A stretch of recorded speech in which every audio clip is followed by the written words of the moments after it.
हर हर महादेव। ओम नमः शिवाय।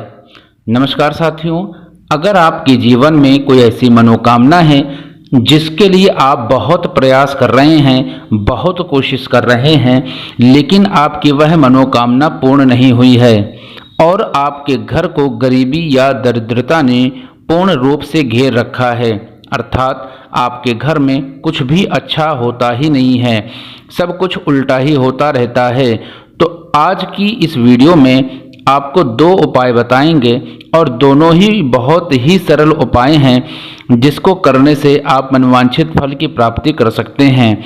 इन दो उपायों में से जो पहला उपाय है वह आपकी मनोकामना की पूर्ति के लिए होगा, जो दूसरा उपाय है वह आपके घर से दरिद्रता को दूर करने के लिए होगा, अर्थात जो गरीबी आपके घर पर चल रही है उस गरीबी को दूर करने के लिए आपको दूसरा उपाय करना होगा।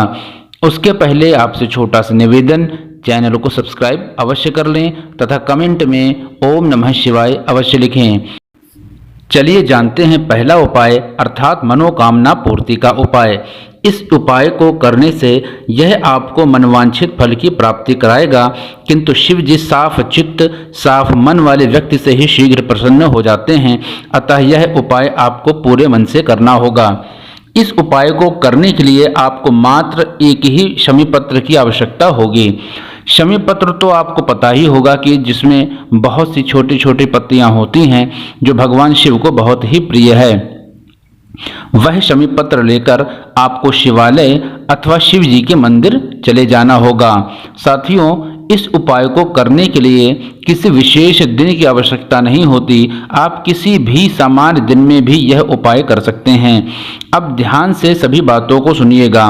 मंदिर जाने के बाद आपको सबसे पहले अपने सीधे हाथ की हथेली से जलाधारी को साफ करना होगा, अर्थात जो भी निर्माल्य शिव जी पर समर्पित पहले से ही होगा, चाहे वो फूल हो, बेलपत्र हो या किसी भी अन्य प्रकार का निर्माल्य, जो भी निर्माल्य शिव जी पर चढ़ा है उसे साफ करके किसी भी सुरक्षित जगह पर रख दें, क्योंकि शिव जी का निर्माल इधर उधर नहीं फेंका जाता है, अर्थात शिव जी का जो निर्माल्य है वह पैर के नीचे नहीं आना चाहिए, क्योंकि यदि शिव जी का निर्माल्य भूल से भी पैर के नीचे आ जाता है तो आपको बहुत बड़ा दोष लगता है।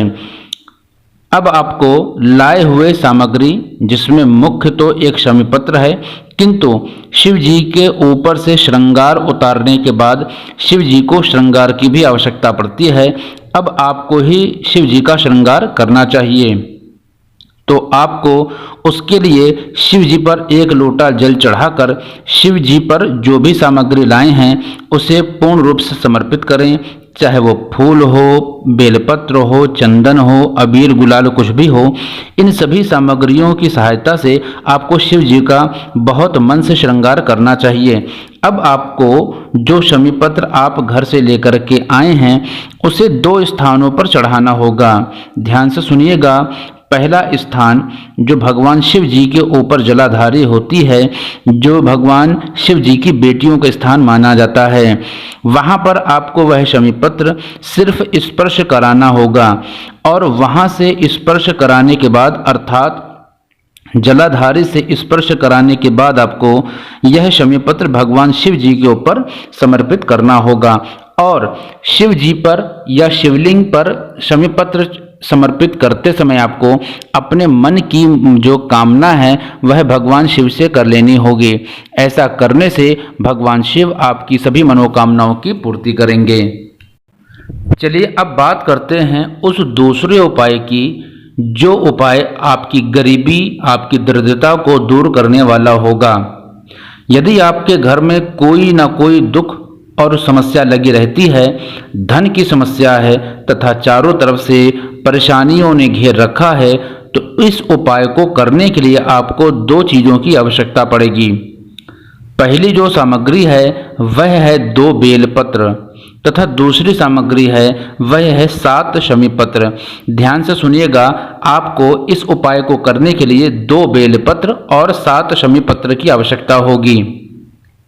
अब इन्हीं 2 बेलपत्र व 7 शमी पत्रों को लेकर के आपको भगवान शिव जी के पास बैठकर यह उपाय करना होगा। अब जिन 2 बेल पत्रों को आप शिवालय लेकर के गए हैं उन्हें आपको 2 स्थानों पर समर्पित करना होगा। ध्यान से सुनिएगा, जो 2 बेलपत्र आप भगवान शिव के मंदिर ले गए हैं उन 2 बेलपत्रों को एक एक करके 2 स्थानों पर समर्पित करना होगा। पहला स्थान जहां पर आपको बेलपत्र समर्पित करनी है वह है शिव जी के सामने बनी हुई जलाधारी, अर्थात वह जलाधारी जहां से जल बहता हुआ आगे की ओर बढ़ता है। और फिर दूसरी बेलपत्र आपको पहली बेलपत्र की विपरीत दिशा, अर्थात शिव जी की जो शिवलिंग के पीछे का जो पूरा अर्घा है उस स्थान पर आपको समर्पित करना होगा। अब आप समझ गए होंगे कि जो पहली बेलपत्र है वह शिव जी के सामने जलाधारी पर और जो दूसरी बेलपत्र है वह शिव जी के बने हुए अर्घा पर या जो हल्की सी जो जलाधारी होती है वहां पर आपको समर्पित करना होगा। अब जो 7 शमी पत्र आप शिवालय लेकर के गए हैं उन 7 शमी पत्रों में से एक एक करके सभी 7 शमी पत्र शिव जी को समर्पित करने हैं। और 7 शमी पत्रों को एक एक करके समर्पित करने के बाद आपको महादेव भगवान स्वयंभू से अपनी मन की प्रार्थना कर लेनी है कि जो भी आपका दुख है, जो भी समस्या चल रही है, आपको भगवान से विनती कर लेना है कि हे मेरे भोलेनाथ, हे स्वयंभू, हे देवादिदेव महादेव, मेरी ये समस्या है, इस समस्या का निवारण आपकी शरण में आने पर हो जाता है। इस प्रकार से आपको अपने मन के सभी भावों को महादेव के सामने रखना होगा, उनसे विनती और प्रार्थना करनी होगी। ऐसा करने से आपकी सभी समस्याओं का निवारण शीघ्र ही महादेव कर देंगे। इन दोनों उपायों को आप किसी भी दिन कर सकते हैं, किंतु ये 2 उपाय आपको श्रेष्ठ रूप से प्रातः काल ही करना होगा। आप इसको शाम के समय भी अथवा किसी समय भी कर सकते हैं, किंतु जिसको करने का श्रेष्ठ समय होता है या किसी भी कार्य को करने का जो श्रेष्ठ समय होता है वह प्रातः काल ही होता है। तो मेरे साथ मिलकर बोलिए सत्य सनातन वैदिक धर्म की जय हो। ओम नमः शिवाय। हर हर महादेव।